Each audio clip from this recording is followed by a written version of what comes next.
Welcome to Financial Hub. In this video, I am going to guide you on how to activate HSBC debit card.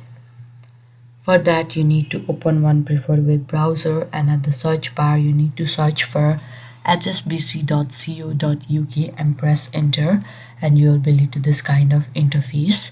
And here now you need to simply click on log on, and there you need to fill down your credentials and get logged into your account. After you get logged on using your secure key, you need to select the account for the card you want to activate.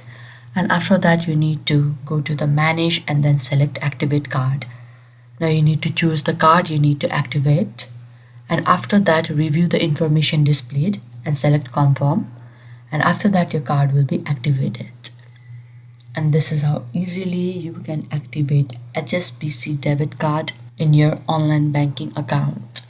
I hope you found this video helpful. Don't forget to like this video and subscribe our channel Financial Hub. Thank you.